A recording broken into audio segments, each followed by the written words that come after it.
Mi nombre es Astrid Guadalupe Pérez Gonzaga, soy del equipo 7 y me tocó hablar sobre los componentes electrónicos. Los componentes electrónicos son los elementos básicos de los circuitos. Dentro de estos, cada componente cumple con una función específica dependiendo de su tipo y de la forma como esté conectado con los demás. Los sistemas electrónicos dice que los radios, los amplificadores, los juegos de luces, las alarmas, etc., están configurados por unos grupos más pequeños llamados circuitos, que cumplen una función particular y estos a su vez están configurados por varios componentes electrónicos. También, aunque todos los sistemas no están conformados por unos mismos circuitos, sí hay algunos que son comunes y todos están conformados particularmente por los mismos componentes bajo diferentes condiciones de operación.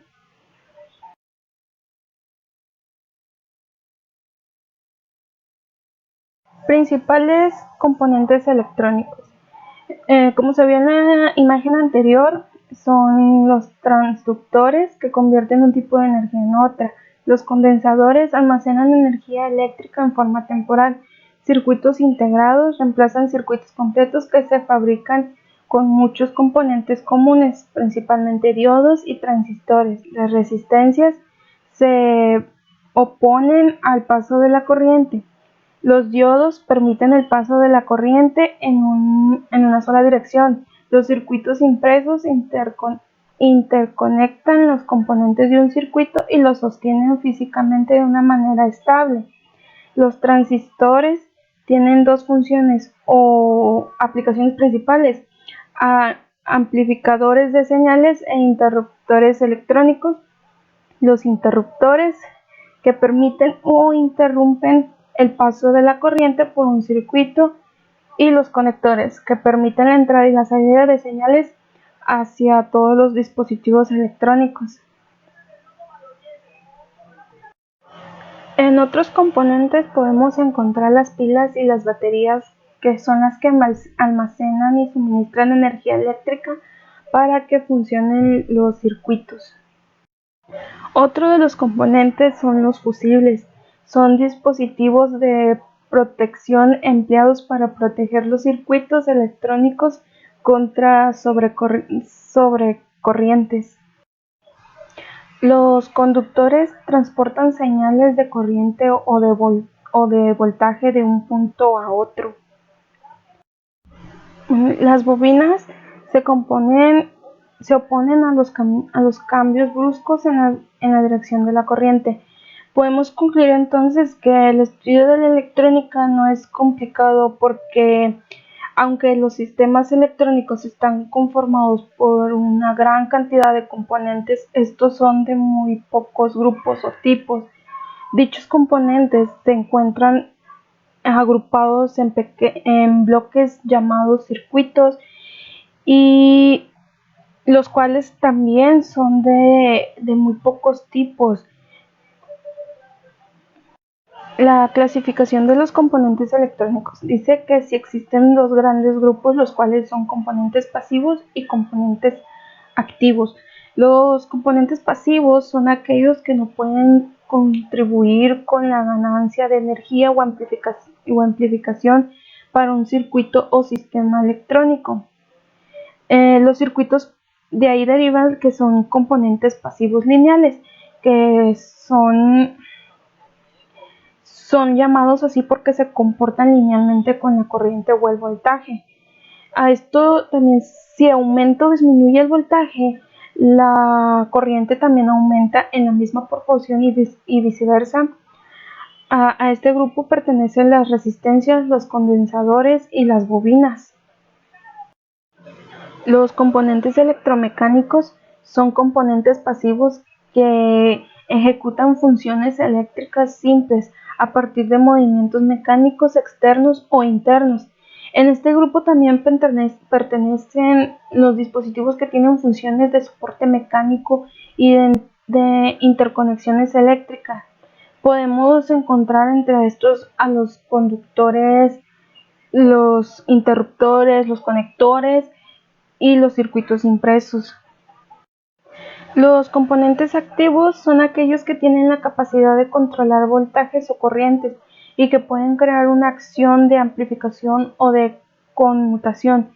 Esta es el intercambio de una señal entre dos estados en el circuito al que pertenecen.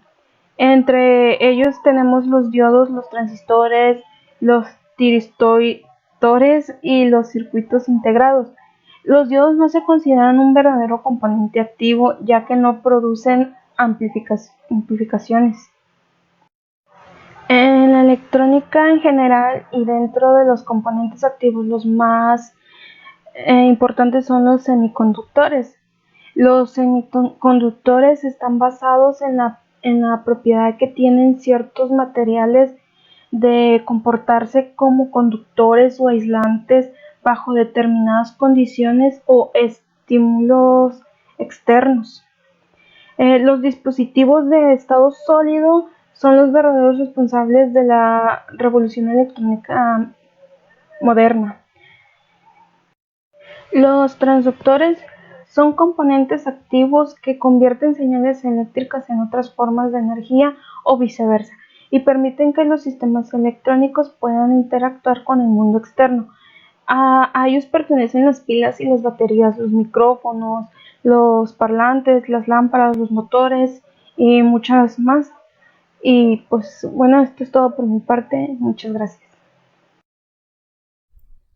Vamos a continuar hablando sobre el tema de símbolos y diagramas electrónicos, los cuales comenzaremos mostrando las partes de los componentes electrónicos y su simbología, ya que esta fue una necesidad que se dio debido a que era muy laborioso hacer diagramas solamente con las imágenes o representaciones de los mismos componentes. Entonces se optó por hacer una simbología para cada uno de los mismos y así poder tener una representación simbólica dentro de un diagrama, los cuales a su vez hacen más fácil la lectura de los mismos y poderlos replicar en una tableta o una tarjeta para programarlos.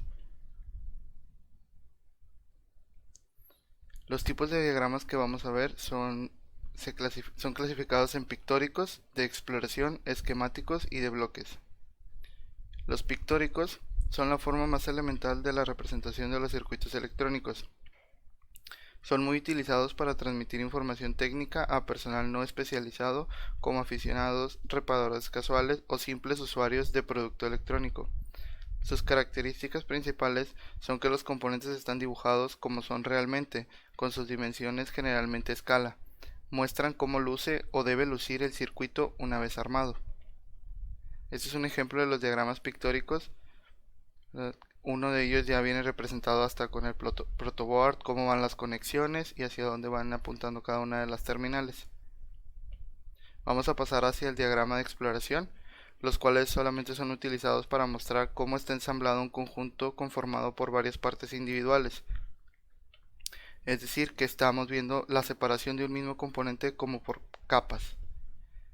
Y el diagrama esquemático es el lenguaje universal de la comunicación electrónica, ya que son más explícitos, pequeños, fáciles de dibujar, ocupan menos espacio y son menos dispendiosos. En este caso, los diagramas esquemáticos se caracterizan principalmente porque utilizan su representación de símbolo para cada uno de sus componentes. Y por último pasamos al diagrama de bloques, los cuales se representan en forma simplificada la forma como se relacionan los circuitos que componen un sistema, sin detallar su estructura interna. Se utilizan principalmente para clarificar el funcionamiento de un sistema, establecer cuáles circuitos lo conforman y cuál es el flujo o dirección de las diferentes señales que intervienen en el funcionamiento del aparato.